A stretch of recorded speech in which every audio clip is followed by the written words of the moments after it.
And now time to revisit our top story of today, the meeting of Russian officials with U.S. negotiators in Florida on Saturday for the latest round of talks aimed at ending Russia's war in Ukraine. How is the failure to mobilize the frozen Russian assets and the establishment of €90 billion loan going to affect the latest talks?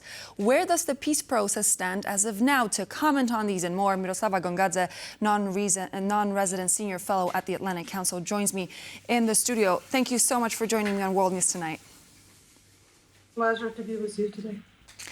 So, President Volodymyr Zelenskyy confirmed today that the U.S. is pushing for a new format of peace discussions, which would involve officials from Kyiv, from Moscow, Washington, and perhaps some European countries as well, negotiating at the same table. Do you think that proposal will come to fruition? That's what President Zelenskyy said, that Americans are offering. However, it's not clear would it bring any results because as we remember, the last Ukrainian and Russian and American delegation met in July, and basically it did not really had a discussion, but not really fruitful. So this time around, Zelenskyy has some Europeans with Ukrainian delegation in Miami. So we will see. Ukraine is open to any negotiation. Ukraine is open to find a peace solution. The main thing for Ukraine right now, as President said, is a couple of issues. It's a security guarantees, one issue, the most important, and obviously the territorial integrity. Ukraine is not ready yet to give up its territory. President would not sign for that. President is saying that he wants to stay. The Ukraine would like to accept, if possible, peace only on the territories that right now is a front line. So we will see what will happen. All of this is just a question of very just peace and secure peace. That peace would not would stay there. That Russia would not break it and go again with new aggression. That's the main thing here. I would like to take a look at the words of U.S.'s Marco Rubio. He said, quote, "It's not our war. It's a war on another continent." Is this quote actually a stark sign of how the negotiations could turn out in Miami today? I mean, it's hard to say. Marco Rubio said a couple of things. He said that they actually made some progress in negotiation, but he said as well that to make this peace agreement, possible peace agreement, first of all, Ukraine has to sign for it, and second of all, Russia has to sign for it, not the U.S. All of this, basically, the negotiation should be between Ukraine and Russia, and the United States and Europeans should be moderators of this discussion, on guarantors of this peace agreement. However, right now what we see, it's mostly Ukrainian discussing with Americans, and that brings the question to this issue of negotiation. However, again, Ukraine is saying they want peace. They want to negotiate. They are willing to compromise. So we will see.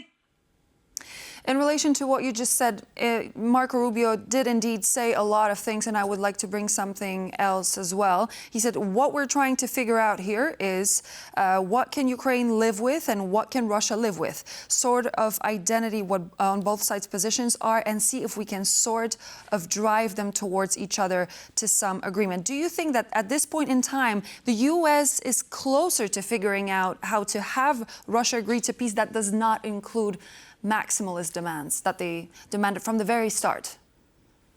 However, I mean, we still don't know what is those 20 points. If you remember, there was a 28 points. Now it's 20 points. We still don't know exactly what is those points contain. So it's all. Looks like the U.S. and Ukraine agreed on some kind of process, and now its ball is on the Russian side. And from what we are seeing right now, and from the press conference that President Putin had recently, yesterday, that doesn't look like Russia is ready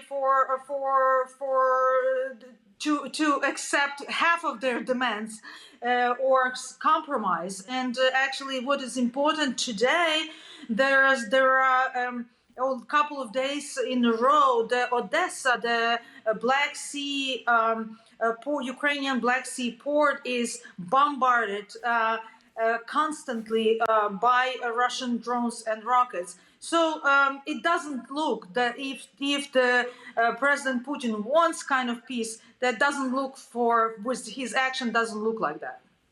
So as we speak, the Miami talks come amid the EU agreeing on the 90 billion euro loan, but not reaching, in fact, the consensus about the mobilization of the frozen Russian assets to finance Ukraine. Is how things played out so far in terms of the loan, in terms of the frozen Russian assets, a show of strength or perhaps a show of failure?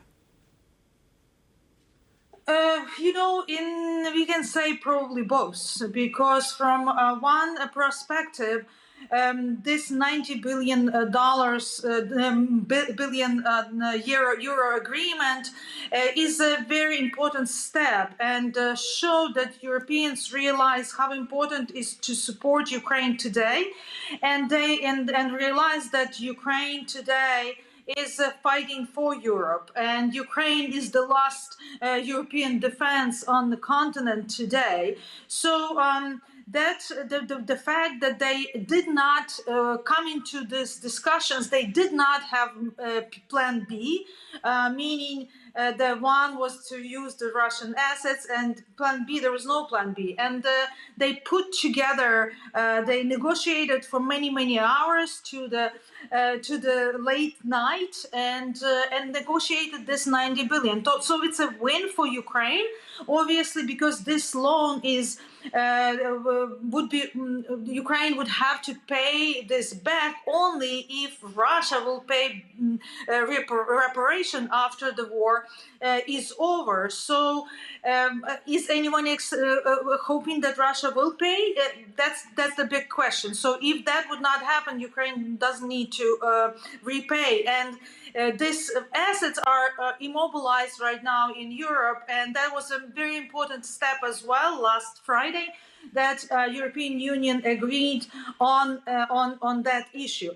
But at the same time, it shows a little bit of weakness of European Union, because so many times or so long they were negotiating this possibility of using Russian frozen assets, and it didn't happen. Now the burden of this money will come on the shoulder of taxpayers, European taxpayers, and that can actually create a later problem in division of the society, disinformation, and the issue. So I hope, and a lot of experts hope, that next year European Union would actually find a solution to use this frozen assets. Mm-hmm.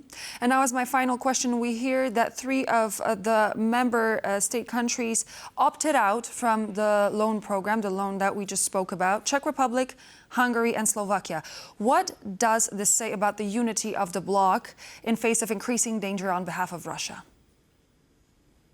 That says that actually European Union is a little bit divided in handling crisis situation, crisis issues, and the fact that those countries opted out. They present this as a win for their societies, because they are not signing in to give this money. That's why I'm saying that it's very, very important that Russia pay, not European taxpayers, but Russia pay for this war.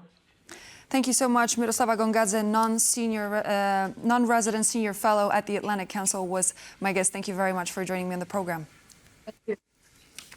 And so this would be all for now here on World News Tonight. I'm Klaudia Czerwińska. Thank you for joining me, and I hope to see you back here for more news and features. Good night.